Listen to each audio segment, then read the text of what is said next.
हाँ भाई, नमस्कार। स्वागत है आप सभी का पीजी फाउंडेशन क्लासेज के ऑनलाइन डिजिटल। अपना जो लास्ट लेक्चर हुआ था वाईडीएसई वाला, वो चल रहा था young double slit experiment optics के अंदर। और लास्ट लेक्चर में मैंने आपसे कुछ न्यूमेरिकल प्रॉब्लम डिस्कस की, उसी में वाईडीएसई की। ठीक है, उसी में लास्ट वाली क्लास के आगे लेक्चर कंटिन्यू करते हुए उसी में कुछ और न्यूमेरिकल डिस्कस करता हूँ। उससे आपको कुछ ये सीखने को मिलेगा कि जैसे अपन वाईडीएसई अपन ने के अंदर वोटर के अंदर इफेक्ट आएगा, प्रिंट वगैरह कैसे प्रभावित होगी, सब देखेंगे। कोणीय चौड़ाई क्या होती है, उससे अपन कहाँ से प्रिंट। ठीक है, और उसके बाद अपन अगले टॉपिक पे चलेंगे। फ्रेनेल बाइप्रिज्म की चर्चा करूंगा, ठीक है ना, उसके बारे में देखेंगे। ठीक है, तो अभी के लिए आप न्यूमेरिकल लिखेंगे, न्यूमेरिकल डिस्कस करता हूँ मैं आपसे। दो चार न्यूमेरिकल और डिस्कस करते हैं, फिर अपन अगले टॉपिक पे चलेंगे अपने पे।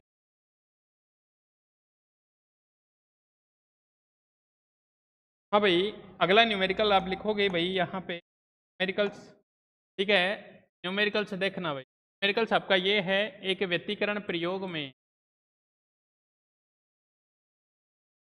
एक व्यतिकरण प्रयोग में, एक व्यतिकरण प्रयोग में 6000 एंगस्ट्रॉम, 6000 एंगस्ट्रॉम के प्रकाश के लिए, प्रकाश के लिए पर्दे पर, पर्दे पर एक निश्चित चौड़ाई में, पर्दे पर एक निश्चित चौड़ाई में, एक निश्चित चौड़ाई में 10 फ्रिंजें बनती,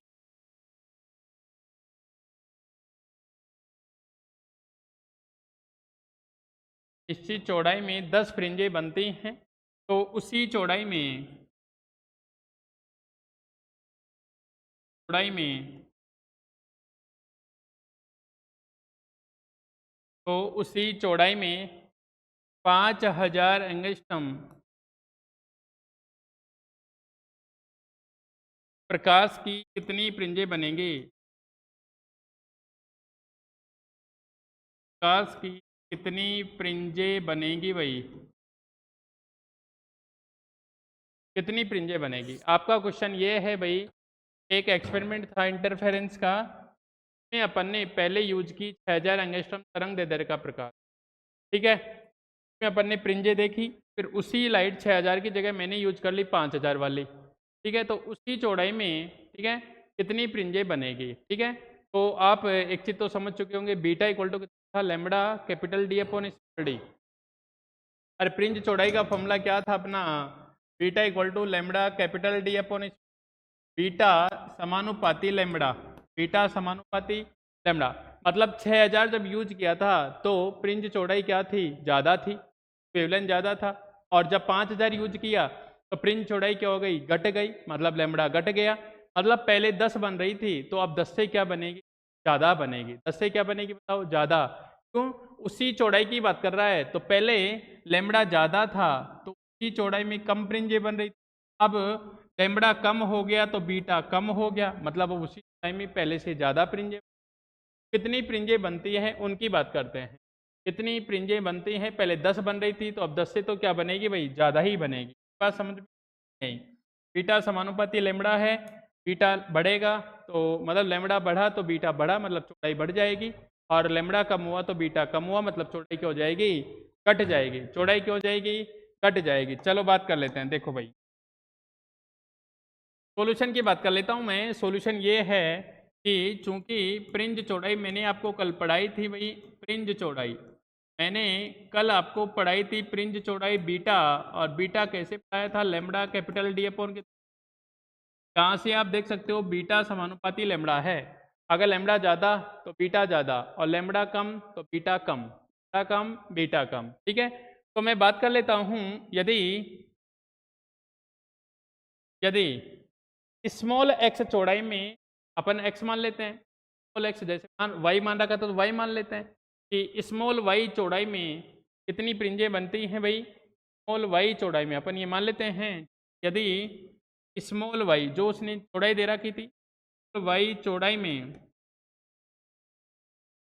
चौड़ाई में स्मॉल एन प्रिंजे बनती है भाई, एन प्रिंजे बनती हैं। ठीक है भाई, स्मॉल वाई में कितनी, देखो अपन ने ऐसे वाई मान रखा था, यहाँ पी नोड था और ये क्या मान रखा था वाई। मान लो इतनी दूरी दे रखी है, उसमें अभी 10 प्रिंजे बन रही थी, 10, तो मैंने एन मान ली, तो वाई अपॉन एन करूंगा तो क्या आएगा, वाई बटा 10 करूंगा तो एक प्रिंज की चौड़ाई आएगी कि नहीं आएगी। अरे वाई में कितनी बन रही है 10, अभी ऐसे मान ली, तो वाई बाई 10 करूंगा तो प्रिंज चौड़ाई आएगी कि नहीं आएगी, आएगी। ठीक है, तो प्रिंज चौड़ाई आई अपनी।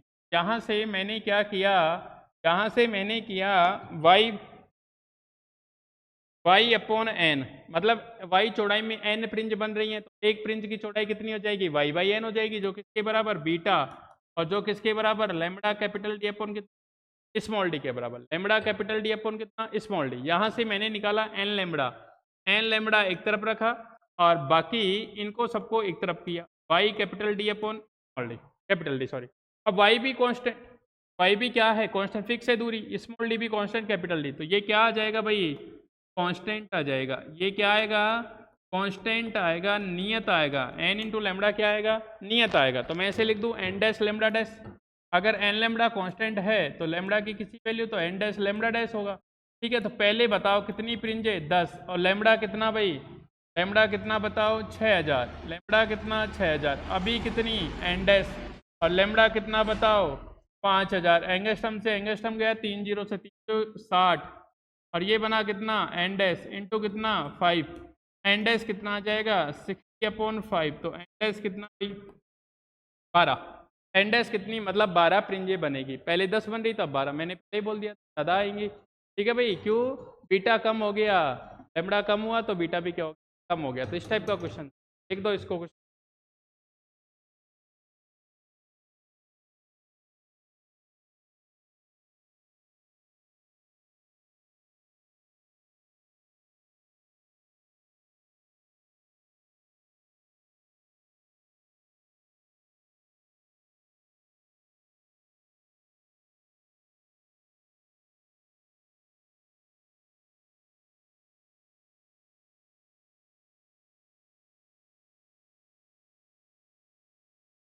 चले भाई आगे, आगे की बात करते हैं। आप आगे की बात करें तो अगला क्वेश्चन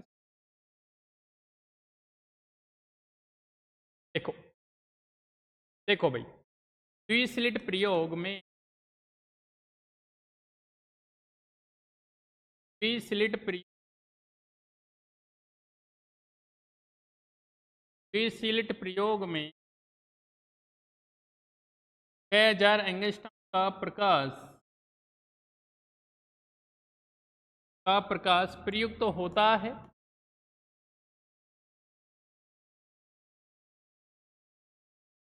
प्रयुक्त तो होता है यदि स्लिटों के मध्य दूरी,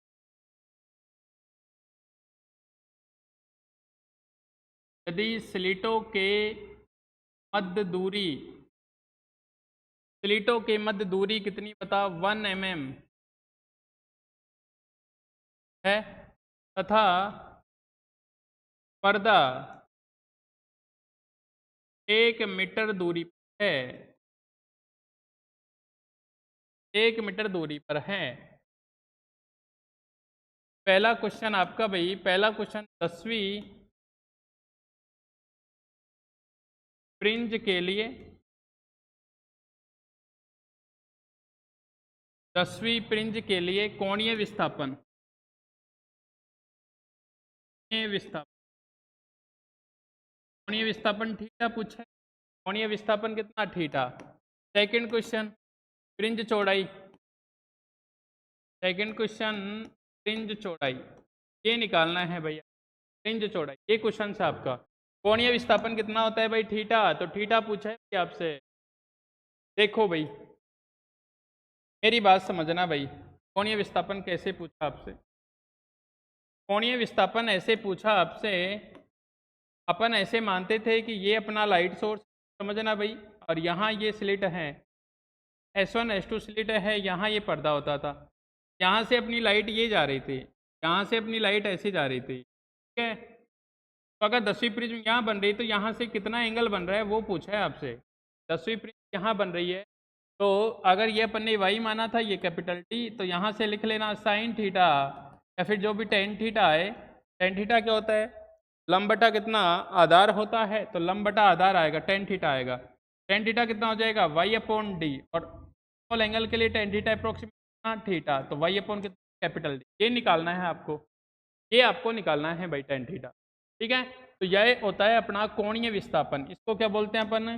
कोणीय विस्थापन की बात कर रहा है एक तो आपसे, वो कोणीय विस्थापन की आपसे बात कर रहा है भाई। ठीक है, देखो भाई अपन बात कर लेते हैं यहाँ से 10वीं फ्रिंज के लिए कोणीय विस्थापन, मतलब एन का मान तो आपको पता है 10 दे रखा है, लेमड़ा की वैल्यू भी आपको दे रखी है, कितनी बताओ? 6000 एंगस्ट्रम दे रखी है। लेमड़ा कितना दे दिया भाई? 6000 एंगस्ट्रम दे दिया। स्लिट के बीच की दूरी, स्लिट मतलब स्मॉल डी कितना? 1 mm, और 1 mm बोले तो 10 कितना? -3 मीटर, और कैपिटल डी दे रखा है आपको 1 मीटर, कैपिटल डी दे रखा है आपको 1। तब आपसे पूछा है कोणीय विस्थापन थीटा, फ्रिंज थीटा, एक तो थीटा निकालो और एक क्या निकालो इनका? बीटा निकालो। फ्रिंज चौड़ाई कितनी होती है? बीटा होती है। ठीक है, तो अभी के लिए मैंने बताया आपको, जब मैं थीटा निकालूंगा तो वहां के लिए मैं टेन थीटा निकाल पाऊंगा, वहां के लिए क्या निकाल पाऊंगा? Tan theta. तो मैंने पतांतर का एक फॉर्मूला निकलवाया था आपको भाई, पतांतर, और पतांतर कितना? डेल्टा, वो निकलवाया था वाई कैपिटल डी अपॉन कितना? डी। ये था क्या भाई? वाई कैपिटल डी अपॉन कितना? Small D. ये तो बीटा वाला फॉर्मूला है ना इसमें, ये था भाई वाई स्मॉल डी अपॉन कितना? Capital D. ठीक है, अब अगर ये फतांतर दीप्त केस के लिए है तो एक बार इसको क्या रखूंगा? एन लेमड़ा के बराबर रखूंगा। दीप्त वाली कंडीशन के लिए है तो इसको क्या रखूंगा? एक बार एन के लिए रखूंगा। अगर मैं यहाँ से वाई निकालूं, वाई कितना बन जाएगा यहाँ से? कैपिटल डी अपॉन कितना? स्मॉल डी, और ये कितना बनेगा भाई? डेल्टा बनेगा। ये कितना बनेगा भाई? डेल्टा। अपन को थीटा के लिए क्या चाहिए? वाई अपॉन कैपिटल डी चाहिए, कि अगर डेल्टा इक्वल टू कितना हो जाए बताओ? N lambda. दीप्त केस के लिए वाई इक्वल टू कितना? कैपिटल डी स्मॉल डी, और ये बन गया कितना? एन लेमड़ा निकल के आ गया। ठीक है, क्योंकि वहां से अगर मैं देखूं, वहां से मैं निकाला था टेन थीटा, टेन थीटा कितना आया था? वाई अपॉन कैपिटल डी, यदि थीटा स्मॉल हो, यदि थीटा क्या हो? अल्प। थीटा अल्प, जो टेन थीटा होता है वो अप्रोक्सीमेट होता है थीटा। टेन थीटा अप्रोक्सीमेट कितना होता है? थीटा होता है भाई। तो यहाँ से थीटा निकल के आएगा कितना बताओ? वाई अपॉन कितना? Capital D. यहाँ से वाई अपॉन कैपिटल डी चाहिए, वाई अपॉन कैपिटल डी, तो ये बन जाएगा कितना बताओ? एन लेमड़ा अपॉन कितना? ये कोणीय विस्थापन आ जाएगा भाई। ये क्या आएगा आपका? विस्थापन। ये कोणीय विस्थापन निकल के आएगा, theta equal to n lambda upon कितना? एन का मान कितना? 10, लेमड़ा का मान कितना बताओ? 10। लेमड़ा का मान कितना है यहाँ पे? 6 एंगस्ट्रम, तो इसको 6 इंटू 10⁻⁻7, और स्मॉल डी कितना? 10⁻⁻3, तो थीटा इक्वल टू ये कितना आएगा? 6 10⁻³ 4 हो जाएगा ऊपर जाके, तो 10⁻⁻3। अब ये थीटा रेडियन में आएगा, डिग्री के अंदर आएगा? ये बताओ। जब भी थीटा सिंगल हो तो ध्यान रखना, ये वैल्यू आएगी अपनी किसके अंदर? जब भी थीटा सिंगल हो ये वैल्यू आती है अपनी रेडियन के अंदर। ये वैल्यू किसके अंदर है? रेडियन के अंदर वैल्यू आती है। के अंदर वैल्यू आएगी भाई? रेडियन के अंदर। अगर आपको इसको क्या बनाना है भाई? डिग्री में बनाना है। थीटा इक्वल टू क्या करोगे आप? 6 इंटू 10⁻⁻3, और पाई बटा कितना? 180 से मल्टीप्लाई कर दो। ठीक है भाई, क्या बनाना है इसको? डिग्री बनाना है। 180 बटा पाई, सॉरी 180 बटा किससे? पाई से। तो 180 डिग्री अपॉन कितना? 3.14 बन जाएगा। ये आपका किस में आ जाएगा? डिग्री के अंदर आ जाएगा। बाकी ऊपर वाली वैल्यू रेडियन में। रेडियन को अपन क्या बनाना है? डिग्री बनाना है, तो 180 बटा pi, 2 pi radian equal to 180 degree, 360 degree. 1 कितना हो जाएगा बताओ? 1 कितना हो जाएगा? 1 डिग्री 360 हो जाएगा क्या?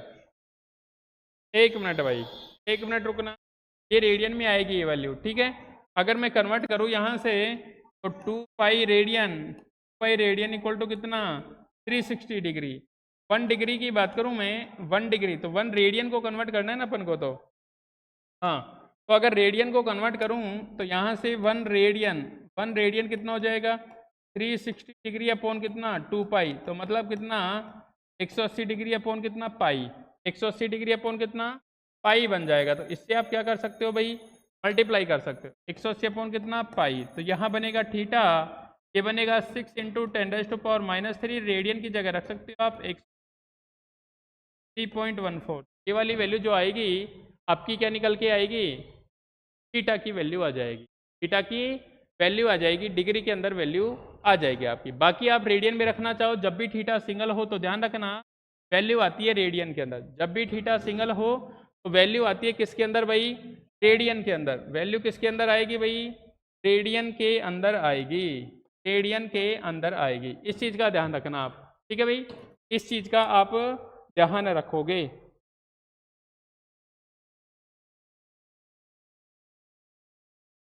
नेक्स्ट बात करें भाई इसके लिए, अगली बात आप फ्रिंज चौड़ाई निकालोगे। इसका सेकंड क्वेश्चन तो मैं यहीं बता देता हूँ, सिंपल सा क्वेश्चन अपना फ्रिंज चौड़ाई का। अपना यहाँ क्वेश्चन है फ्रिंज चौड़ाई, अपना यहाँ क्वेश्चन भाई फ्रिंज चौड़ाई beta lambda capital D upon lambda दिया है, कैपिटल डी स्मॉल डी दिया है आपको। ये कितना बनेगा, बीटा 6 इंटू 10⁻⁻, ये 1 मीटर बन जाएगा, ये 10⁻³ बन जाएगा। बीटा कितना बनेगा 6 इंटू 10⁻⁴, ठीक है, 6 इंटू 10⁻⁴ मीटर के अंदर बने चौड़ाई आ जाएगी। ठीक है भाई, कोई दिक्कत है, जब भी थीटा सिंगल हो तो ध्यान रखना वैल्यू किस में आएगी, रेडियन में आएगी। तो रेडियन में डिग्री, रेडियन में ये है, डिग्री में बनाना चाहो तो 100 से मल्टीप्लाई कर देना, आपकी क्या आ जाएगी, डिग्री के अंदर वैल्यू आ जाएगी।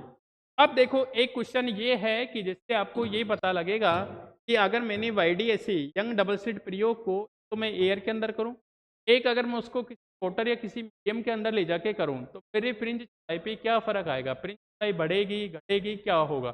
ठीक है भाई, अपन अगर किसी मीडियम के अंदर ले जाके करें उस एक्सपेरिमेंट, तो एक्सपेरिमेंट जो फ्रिंज चौड़ाई है उसमें क्या फर्क आने वाला है वो अपन एक क्वेश्चन से देख लेते हैं। कई बार पूछ लेगा कि भाई YDSC मान लो एयर में किया, अगर मान लो मैं इसको में ले जाके करता हूँ, चौड़ाई घटेगी बढ़ेगी समान क्या रहेगी, जो तो अपन एक क्वेश्चन से पढ़ते हैं।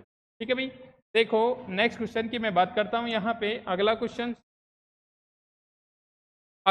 की बात करता हूँ मैं यहाँ पे। क्वेश्चन अगला क्वेश्चन ये कहता है यंग के द्विस्लिट प्रयोग में, ठीक है भाई, यंग के प्रयोग में 6000 एंगस्ट्रम प्रकाश के लिए एंगस्ट्रम प्रकाश के लिए 2 mm फ्रिंज चौड़ाई, भाई पर फ्रिंज चौड़ाई दे दी भाई,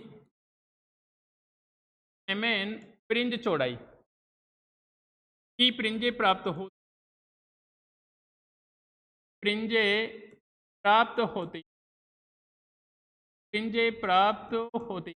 कितनी फ्रिंजे प्राप्त हो रही है YDSC के अंदर 6000 जब एंगस्ट्रम का अपन ने लाइट यूज किया। यदि संपूर्ण उपकरण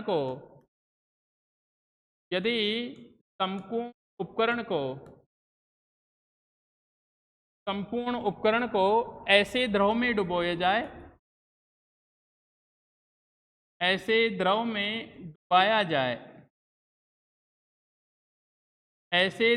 डुबाया जाए जिसका अपवर्तनांक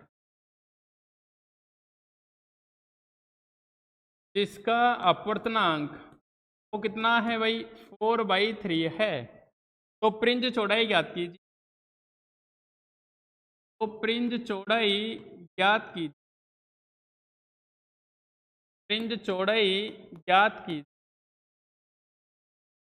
तो आपको भाई फ्रिंज चौड़ाई निकालनी है। फ्रिंज चौड़ाई कैसे निकालोगे वो देखते हैं अपन। देखो भाई फ्रिंज चौड़ाई कैसे निकालोगे अपन, देखना भाई एक बार, ये लास्ट क्वेश्चन है, इसके बाद अपन टॉपिक पे चढ़े।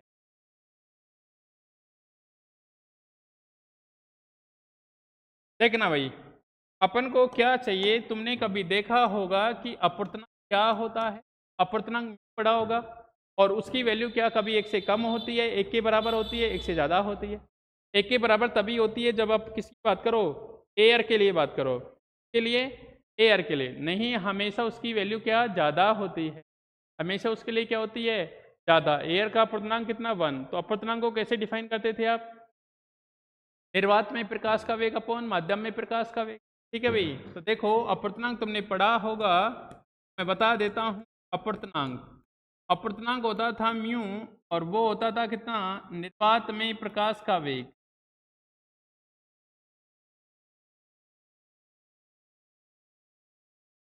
ये होता था म्यू, यहाँ होता था निर्वात में प्रकाश का वेग,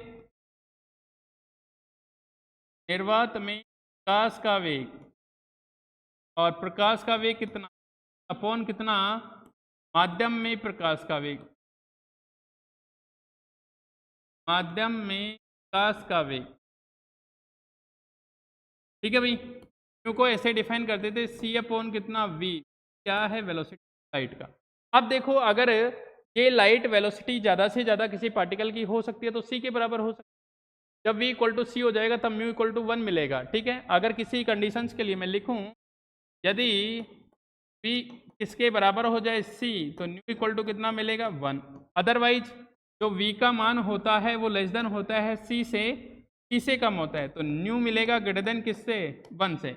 ये अपूर्णांक की वैल्यू जो भी तुमने देखी होगी हमेशा एक से ज़्यादा देखी होगी। अपूर्णांक की जो भी वैल्यू देखी होगी वो हमेशा क्या, एक से ज़्यादा देखी होगी। ठीक है, चलो आगे की बात करते हैं। एक तुमने पढ़ा होगा न्यू इक्वल टू होता है सी अपॉन लेमड़ा, सी लिखूँ तो यहाँ से न्यू लेमड़ा, और न्यू क्या है, आवृत्ति। आवृत्ति किस पे डिपेंड करती है भाई, आवृत्ति कलर पे डिपेंड करती है, सेम कलर की सेम होती है। ठीक है भाई, यहाँ तक कोई दिक्कत नहीं है। तो सी की जगह ये लिख दूंगा, सी की जगह, और वी की जगह क्या लिख दूंगा बताओ, वी की जगह न्यू लेमड़ा डैश।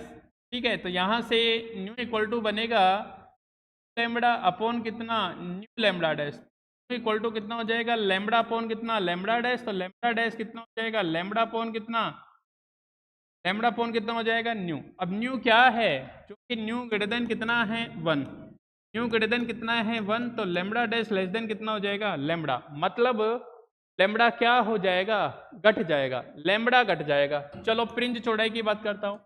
फ्रिंज चौड़ाई भाई, फ्रिंज चौड़ाई, फ्रिंज चौड़ाई की अगर बात की, फ्रिंज चौड़ाई beta, beta equal to lambda capital D upon, beta समानुपाती लेमड़ा और बीटा डैश समानुपाती लेमड़ा डैश। इसका मतलब लेमड़ा डैश कम हुआ तो बीटा डैश भी क्या हो जाएगा, बीटा से कम हो जाएगा। मतलब जब अपन उसको किसी भी मीडियम में ले जाके करेंगे, चाहे वाटर के अंदर चाहे या तो दूसरे मीडियम के अंदर, तो फ्रिंज चौड़ाई वहां पे क्या हो जाएगी, घट जाएगी। फ्रिंज चौड़ाई वहां पे क्या हो जाएगी भाई, घट जाएगी। अब देखो अपन को कितना दे रखा है, 4/3 है का। ठीक है भाई, तो यहां से निकाल दो भाई, यहां से निकाल सकते हो आप। बीटा इक्वल टू कितना, चलो मैं निकलवा देता हूँ। देखो इस केस के लिए मैंने मान लिया जब एयर थी तो बीटा था lambda capital D upon small D, और इस वाले केस के लिए कितना बन गया, lambda dash capital D upon small D. दोनों को डिवाइड कर दिया, बीटा डैश अपॉन बीटा, ये बना कितना, लेमड़ा डैश अपॉन लेमड़ा। ये बीटा डैश निकल के आएगा यहाँ से lambda dash upon lambda into beta. ठीक है भाई, अब लेमड़ा डैश कितना हो जाएगा, lambda upon new beta, beta dash कितना बनेगा, बीटा न्यू कितना है 4/3, बीटा कितना है 2 mm, ये बन जाएगा कितना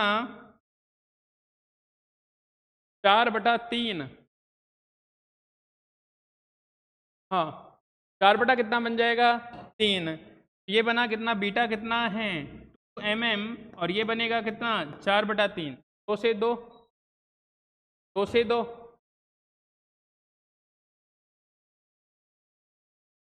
lambda dash upon lambda, lambda dash कितना हो जाएगा, लेमड़ा अपॉन म्यू, लेमड़ा से लेमड़ा गया, बीटा अपॉन म्यू बन जाएगा। बीटा अपॉन म्यू, म्यू 1 से ज़्यादा होता है तो बीटा कम हो जाएगा, बीटा के कितना है 2, और ये बनेगा कितना 3, तो 3/2 बन जाएगा। अरे बीटा डैश कितना बन जाएगा भाई, यहाँ बनेगा 3 ऊपर चला गया, 2 से कट जाएगा 3/2 mm। पहले 2 की बन रही थी, अब बनेगी 1.5 mm, 1.5, मतलब बीटा क्या हो जाएगा, घट जाएगा। तो कोई क्वेश्चन है, अगर मैं यंग डबल स्लिट को किसी मीडियम में ले जाके करूँ तो स्लिट की चौड़ाई पे क्या इफेक्ट पड़ेगा, लेमड़ा पे क्या फर्क पड़ेगा, आपके सामने। ठीक है भाई, लिख लो एक बार इसको।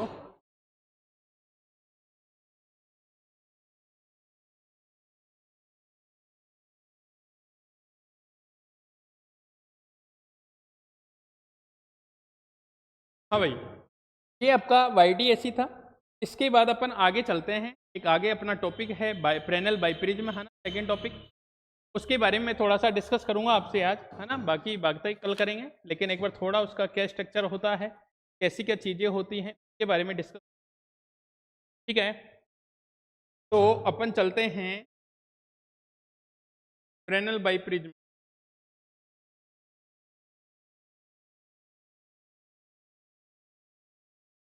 ठीक है भाई, ये है आपका फ्रेनेल बाइप्रिज्म और हेडिंग लगाएंगे सभी भाई, फ्रेनेल द्विदर्पण।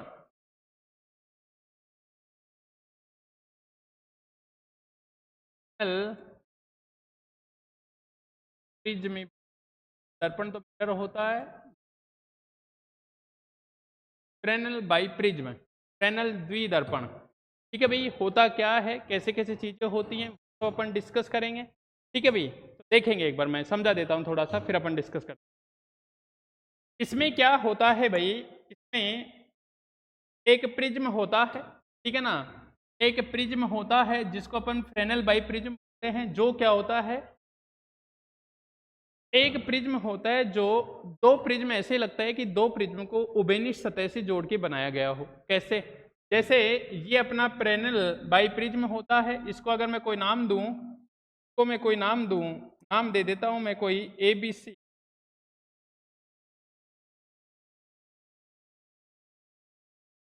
ये अपना फ्रेनेल बाइप्रिज्म है, तो कोई नाम दे दिया A, ये नाम दे दिया मैंने, ये नाम दे दिया C। ये वाला कोण अल्फा, ये वाला कोण अल्फा, और ये वाला एक अधिक कोण होता है, ये एंगल होता है 179 डिग्री के समथिंग। ये कितना हो जाएगा, हाफ डिग्री, ये कितना, आधा डिग्री, और ये भी कितना भाई, आधा डिग्री, या फिर लिखे तो कितना, आधा डिग्री, आधा डिग्री, या फिर लिखे तो कितना बताओ, 30 मिनट, या फिर लिखे तो कितना भाई, 30 मिनट का होता है। ठीक है भाई, एक फ्रेनेल बाइप्रिज्म होता है, वो कैसे होता है भाई, अपन ने प्रिज्म तो देखा ही होगा तुमने 12th क्लास में, ऐसा अपने पास प्रिज्म होता था, ऐसा अपना क्या होता था, प्रिज्म, इसको बोलते थे अपन प्रिज्म कोण बोलते थे, तो अपन क्या बोलते थे, प्रिज्म कोण। उसमें ही उसी प्रकार से इसको ऐसे बना दिया जाता है, और बीच वाले पार्ट को हटा दिया जाता है, बीच वाले पार्ट को क्या कर दिया जाता है, हटा दिया जाता है। ठीक है, ये अपना क्या बनता है, देखो भाई मैं बताता हूँ, ये कॉमन पार्ट से बनाया हुआ है,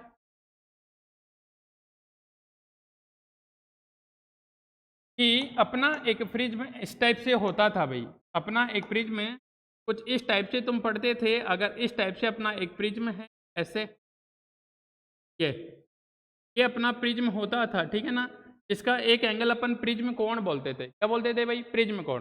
तो ऐसा अपना प्रिज्म होता था, इसके साथ एक दूसरा प्रिज्म इन्होंने अटैच कर दिया ऐसे। ठीक है, अगर ऐसे अटैच करूँ, ऐसे अटैच करूँ भाई, अगर इसके साथ एक दूसरा प्रिज्म मैं अटैच करूँ ऐसे, कुछ ऐसे, ये क्या बन जाएगा, अपना फ्रेनेल बाइप्रिज्म बन जाएगा, जिसको अपन ने क्या नाम दे रखा है, ABC। ये होता है एक अधिक कोण, अधिक कोण होता है 90 डिग्री से अधिक, 180 से छोटा कोण अधिक कोण कहलाता है, ये है 179 डिग्री का।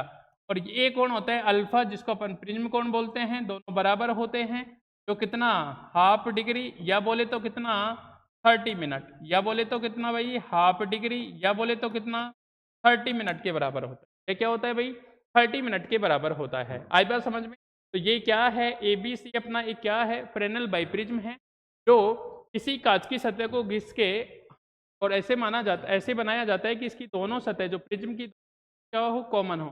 ठीक है, जैसे इस टाइप से अपन आधा आधा करें तो एक प्रिज्म ये हो गया, एक प्रिज्म ये हो गया, तो ये प्रिज्म एंगल हो गया। ठीक है भाई, ये तो प्रिज्म की कहानी है। इसके बाद अपन क्या करते हैं, इसके बाद अपन ये मान के चलते हैं कि यहाँ S एक लाइट सोर्स होता है। S क्या है, एक प्रकाश स्रोत है, अपना S क्या है, यहाँ पे एक प्रकाश स्रोत है। ये अपना क्या होता है भाई, S क्या होता है, अपने पास एक प्रकाश स्रोत होता है, एक प्रकाश स्रोत होता है। यहाँ से बिंदु स्रोत है तो गोलीय तरंगाग्र जाते हैं, गोलीय तरंगाग्र इनसे, इन दोनों पृष्ठों की बीच की दूरी BA और BC, दो पृष्ठ कौन से, BA तथा BC से समान दूरी पर स्थित होते हैं। तो यहाँ से जो लाइट जाती है इन दोनों पृष्ठों पे समान रूप से आपतित हो, इन दोनों पृष्ठों से भी क्या होती है, समान रूप से आपतित होती है। समान रूप से आपतित होने के बाद यहाँ से तरंगाग्र का क्या हो जाता है, विभाजन हो जाता है, समान रूप से विभाजन हो जाता है अपवर्तन द्वारा। ठीक है, जब यहाँ से तरंगाग्र का विभाजन हुआ तो अपन ने मान लिया कि एक लाइट यहाँ से इधर गई, एक लाइट यहाँ से इधर गई। अपवर्तन के पश्चात ये जानी तो ऐसी चाहिए थी, जानी तो ऐसी चाहिए थी, लेकिन अपवर्तन के कारण ये इधर मुड़ जाती है, कुछ ऐसे, इधर मुड़ गई ऐसे। इनको यहाँ से पीछे की ओर बढ़ाया यहाँ दो सोर्स की तरह नजर आते हैं अपन को, जो अपने क्या होते हैं ये भाई, वास्तविक नहीं होते, काल्पनिक सोर्स की तरह बिहेव करते हैं। ठीक है भाई, इसको पीछे बढ़ाया यहाँ, और जब यहाँ से दो रे इधर गई, ये अपवर्तन के पश्चात इधर चली जाती है, ये अपवर्तन के पश्चात इधर चली जाती है, पीछे बढ़ाया तो ये यहाँ से आती हुई दिखाई देती है। ठीक है भाई, तो यहाँ इन दोनों का जो कॉमन रीजन है ओवरलैपिंग अति व्यापन क्षेत्र बोलते हैं इसको अपन बोलते हैं अति व्यापन क्षेत्र। तो अपन बोलते हैं भाई कौन सा, अति व्यापन क्षेत्र। इस रीजन में अपन को प्रिंजे दिखाई देती है, और प्रिंजे बनती है यहाँ पे सरल ऐसे, इस टाइप की अपन को क्या बनेगी भाई, प्रिंजे बनती है। इस टाइप से अपनी क्या बनेगी पे प्रिंजे बनती है इस अति व्यापन क्षेत्र के अंदर, और कहीं नहीं, कहाँ पे, इस अति व्यापन क्षेत्र के अंदर इस टाइप से अपनी क्या बनती है, सरल रेखीय प्रिंजे बनती है भाई। यहाँ क्या, सरल रेखीय प्रिंजे, सरल रेखीय अपनी क्या बनती है भाई, प्रिंजे बनती है। सरल रेखीय क्या बनती है अपनी, यहाँ प्रिंजे बनती है। तो आई बात समझ में। तो एस तो अपना एक प्रकाश स्रोत लिया था, ठीक है, जो प्रिज्म के दोनों अपवर्तक पृष्ठ पे आपतित होगा, तरंगाग्र का विभाजन होगा यहाँ से, लेकिन पीछे की ओर बढ़ाने पर ये S1 S2 से आती हुई पृथ्वी। तो S1 S2 अपने क्या होते हैं, दो कला सम्मत। ठीक है, एक सोर्स था, उससे अपन ने क्या कर लिया, दो सोर्स बना लिए। अब यहाँ से जो लाइट जाएगी, इनका जो अतिव्यापन होगा, उस रीजन में अपन को प्रिंजे बनेगी। प्रिंजे कैसी, सरल रेखीय दिखाई देती है अपन को। ठीक है, दूसरी बात समझने की ये है कि इनके स्लिट S1 S2 के बीच की दूरी जैसे अपन वहां लेते थे, कितनी होती थी भाई, S1 S2 के बीच की दूरी अपन कितना लेते थे वहां पे, S1 S2 के बीच की ये वाली दूरी होती है d। ये वाली दूरी कितनी d, तो ये दूरी हो जाएगी कितनी बताओ, d/2।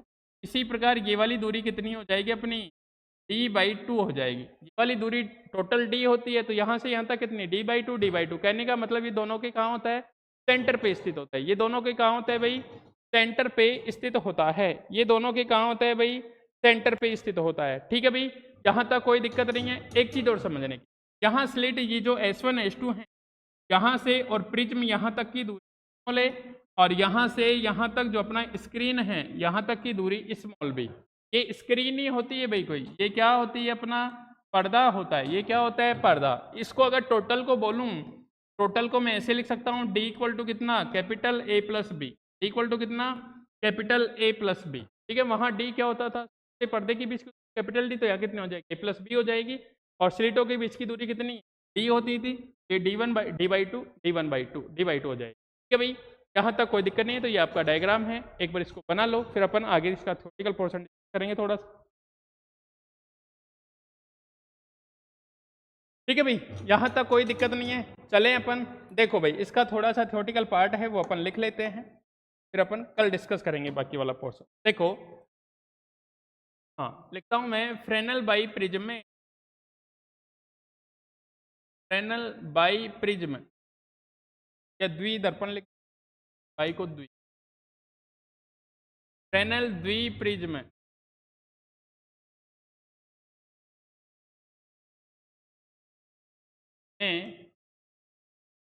एक अधिक को, एक अधिक को, और ब्रैकेट में 109 डिग्री तथा दो समान कोण,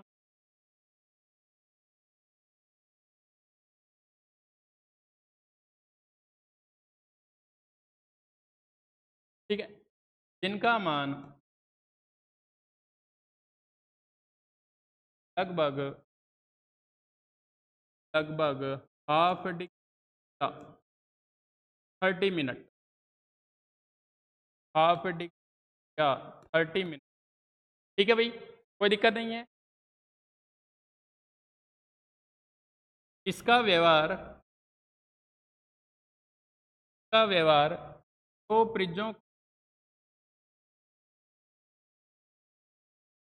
दो प्रिज्मों आधार से,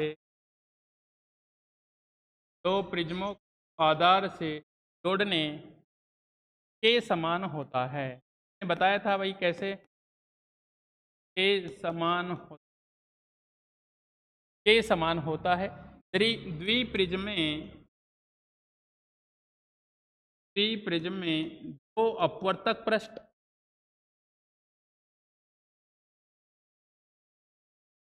द्विप्रिज्म में दो अपवर्तक पृष्ठों द्वारा आपतित प्रकाश के अपवर्तन द्वारा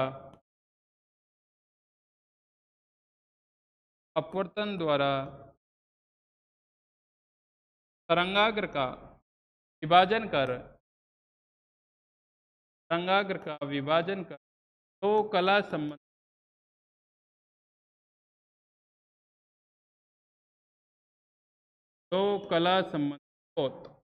प्राप्त किए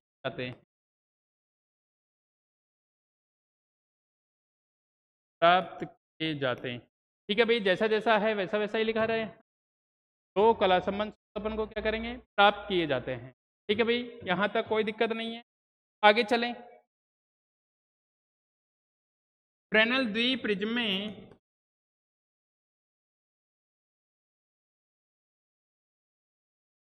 में एस एक वर्णी प्रकाश स्रोत,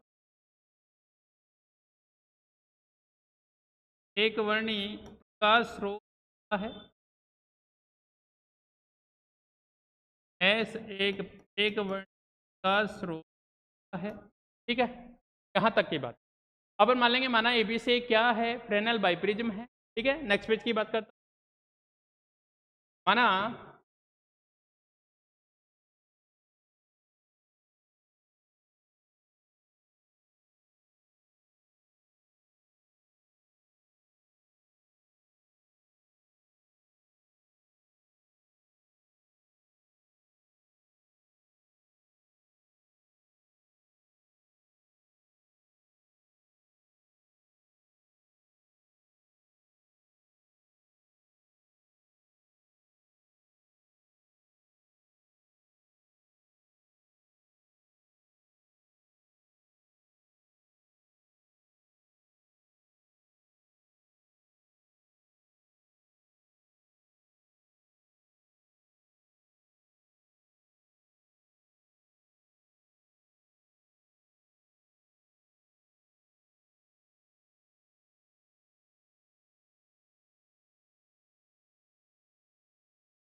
अपन ने क्या मान लिया कि एबीसी एक फ्रेनेल प्रिज्म है।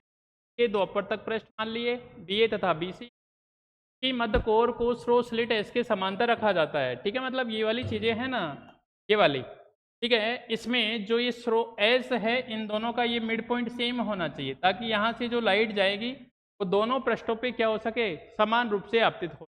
ठीक है भाई, समान रूप से मध्य कोर, ताकि स्रोत से आने वाला प्रकाश दोनों अपवर्तक पृष्ठों बीए तथा बीसी समान रूप से आपतित हो। ठीक है भाई, स्रोत एस से चलने वाली प्रकाश किरण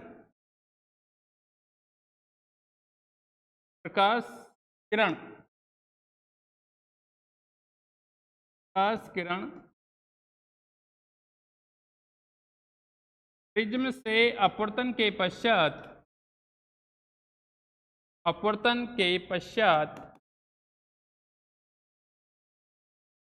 पर्दे पर पहुंचती,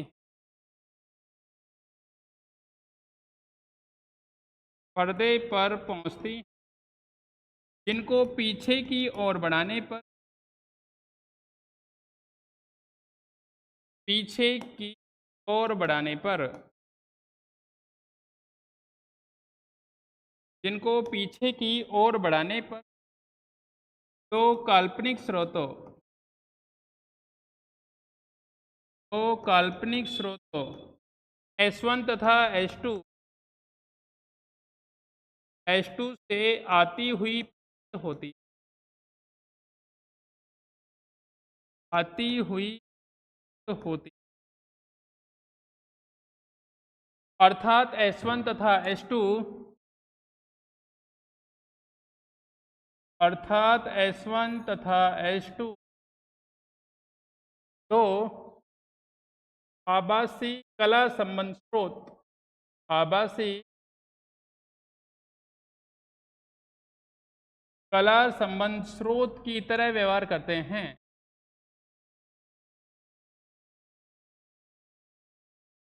आभासी कला संबंध स्रोत की तरह व्यवहार करते हैं भाई, जिससे प्राप्त तरंगें, से प्राप्त प्रकाश किरण प्रतिव्यापन, से प्राप्त प्रकाश किरण तरंग किरणों के अध्यारोपण से, अध्यारोपण से पर्दे पर, पर्दे पर सरल रेखीय व्यतिकरण प्रिंज, पर्दे पर सरल रेखीय व्यतिकरण प्रिंज,